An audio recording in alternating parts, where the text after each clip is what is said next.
పగలు కంప్యూటర్ కీబోర్డ్తో కుస్తీ పట్టే సాఫ్ట్వేర్ ఇంజనీర్ రాత్రిపూట తాళం వేసిన ఇళ్లకు కన్నం వేసే ఘరానా దొంగగా మారిపోయాడు. విలాసవంతమైన జీవితం కోసం షార్ట్ కట్ వెతుకుతున్న ఈ టేకి విశాఖ పోలీసుల కళ్ళు గప్పి ఏకంగా 26 ఇళ్లను గుల చేశారండి. 26 ఇళ్ళు. కానీ పాపం పండినట్టు గాజువాక పోలీసుల వ్యూహంతో చివరికి ఇప్పుడు జైల్లో ఊచలకి పెడుతున్నాడు. విశాఖ నగరంలో ఐటీ ఉద్యోగిగా పనిచేస్తున్న అచ్చి మహేష్ రెడ్డికి ఖరీదైన కార్లు, విలాసవంతమైన లైఫ్ అంటే అమితమైన ఇష్టం. సంపాదిస్తున్నటువంటి జీతం తన విలాసాలకు సరిపోవటంలా అతను దొంగతనం వైపు మళ్ళాడు. పక్కాగా స్కెచ్ వేశాడు. తాళం వేసి ఉన్న ఇళ్లను టార్గెట్ చేసేవాడు. టెక్నాలజీ మీద పట్టు కూడా ఉండటంతో, ఎందుకంటే సాఫ్ట్వేర్ ఇంజనీర్ కదా, అన్నీ తెలుసు, చదువుకున్నాడు కదా, ఎట్లా చేయాలి, ఎట్లా తప్పించుకోవాలి, ఎట్లా దొరకకుండా ఉండటానికి ఏం చేయాలి, ఇవన్నీ అతనికి వెన్నతో పెట్టిన విజయం అనమాట. అందుకే టెక్నాలజీ మీద అతనికి పట్టు ఉంది కాబట్టి కొన్ని రోజులు జాగ్రత్త పడ్డాడు. కానీ గత కొంతకాలంగా విశాఖ నగరంలో వరుసగా చోరీలు కలకలం రేపాయి. ముఖ్యంగా గాజువాక ఏరియాలో ఇల్లు గొల్లవుతుండడంతో పోలీసులు చాలా సీరియస్గా ఈ కేసును తీసుకున్నారు. సీసీటీవీ విజువల్స్, టెక్నికల్ ఎవిడెన్స్ ఆధారంగా చేసుకుని దర్యాప్తు స్పీడప్ చేశారు. ఈ క్రమంలోనే నిందితుడు అచ్చి మహేష్ రెడ్డిని అదుపులోకి తీసేసుకున్నారు. దొరికాడు. దొరికిన తర్వాత విచారణ చేస్తే షాకింగ్ విషయాలు బయటకు వస్తాయి. నిందితుడు మహేష్ రెడ్డి నుంచి పోలీసులు భారీ మొత్తంలో సొత్తును రికవరీ చేశారు. మీరు స్క్రీన్ మీద ఇంతకుముందు నుంచి మీరు చూస్తూ ఉన్నారు.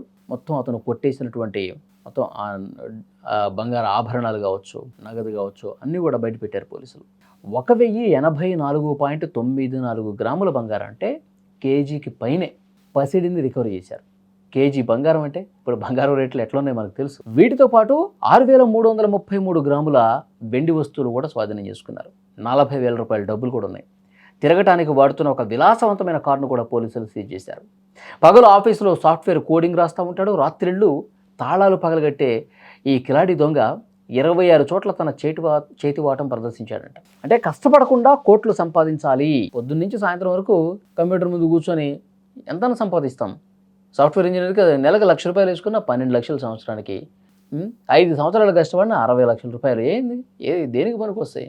నేను పెద్ద పెద్ద కారులో తిరగాలి, మంచి కారులో తిరగాలి.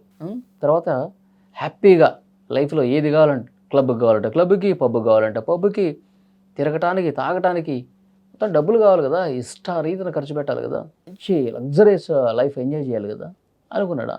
ఆ డబ్బులు కావాలంటే ఏం చేయాలి? రాత్రిళ్ళు కన్నం వేయాలి. ఇదే అనుకున్నాడు. సాఫ్ట్వేర్ ఇంజనీర్గా సమాజంలో గౌరవంగా బతకాల్సినటువంటి వ్యక్తి ఇలా నేరస్తుడిగా మారిపోయాడు. నగరంలో ఇళ్లకు తాళాలు వేసి వెళ్ళేవారు అప్రమత్తంగా ఉండాలి. ఏదైనా అనుమానాస్పదంగా కనిపిస్తే వెంటనే పోలీసులకు సమాచారం కూడా ఇవ్వాల్సినటువంటి అవసరం ఉంది. గాజువాక పోలీసులు నిందితుడిని ప్రస్తుతం అరెస్ట్ చేసి రిమాండ్కి తరలించారు. అతను నేను దొరకనులే అనుకున్నాడు. కానీ ఏదో ఒక రోజు దొంగతనం చేసేవాడు, తప్పు చేసేవాడు, నేరం చేసేవాడు ఎక్కడో చోట చిన్న క్లూ వదులుతాడు కదా, దాని ఆధారంగానే పోలీసులు దర్యాప్తు చేశారు. వీడి ఆట కట్టించినటువంటి పరిస్థితి ఉంది. ఇప్పుడు విలాసవంతమైన లైఫ్ని ఎంజాయ్ చేయాలి, ఇట్లా చెడు వ్యసనాలకి అలవాటు పడిపోయి ఎక్కువ ఇష్టారీతిన డబ్బు సంపాదించాలనుకుంటే ఆఖరికి వాళ్ళ జీవితం జైలు పాలు కాక తప్పదు అనడానికి ఇదే ఒక ఉదాహరణ కదా. మంచిగా జాబ్ చేసుకుని, మంచిగా పెళ్లి చేసుకుని, మంచిగా హ్యాపీగా కుటుంబంతో ఉండాల్సినటువంటి వాళ్ళు పెడదారిన పట్టి జైళ్ళలో ఊచలకి పెడతా ఉన్నాడు. చూడండి, అతను 26 ఇళ్లను టార్గెట్ చేసి ఎంత బంగారం దోచుకున్నాడు, కేజీకి పైన బంగారం. మొత్తం ఇవన్నీ పట్టేసుకున్నారు కదా. వీడు ఎక్కడెక్కడ దోచాడు, ఎక్కడ దాచాడు అని పట్టేసుకున్నారు కదా. సో డెఫినెట్గా ఇలాంటి మనస్తత్వం ఉన్నవాళ్ళు ఎక్కువ రోజులు సొసైటీలో ఉండలేరు. ఏదో రోజు పాపం పండుతుంది, నేరం తెలుస్తుంది, జైల్లో మగ్గాల్సిన పరిస్థితి వస్తుంది. ఇతను కూడా ఇప్పుడు అదే చేస్తూ ఉన్నాడు. ఈ వీడియో మీద తప్పకుండా మీ కామెంట్ కూడా తెలియజేయండి. ఈరోజు ఒక ప్రాపర్టీ అఫెండర్, అతను మన ఆంధ్ర రాష్ట్రంలో 56 ప్రాపర్టీ అఫెన్సెస్ చేశారని ఇంతవరకు. ఆంధ్రప్రదేశ్ రాష్ట్రంలో 62 అఫెన్సెస్ చేశారండి. అందులో మన వైజాగ్ సిటీలో 26 అండి ప్రాపర్టీ అఫెన్సెస్. అచ్చి మహేష్ రెడ్డి అలియాస్ సన్నీ అతన్ని పట్టుకొని రావడం జరిగింది. ఈ సీసీటీవీ ఫుటేజ్ చూడండి. ఫేస్ జస్ట్ 2 కళ్ళు తప్ప ఏమీ కనపడకుండా అన్ని ప్రికాషన్స్ తీసుకుంటూ అఫెన్స్ చేస్తున్నారండి. డాక్యుమెంట్స్ అన్ని దొరికింది. అతను హైడౌట్ లో మనం డిటెక్ట్ చేశాము. ఇంకా చాలా కేసులు ఆయన చేశారండి. మొత్తం 26 కేసెస్. ప్రస్తుతానికి మనం ఈ కేసులో అతన్ని రిమాండ్ పంపిస్తున్నాం.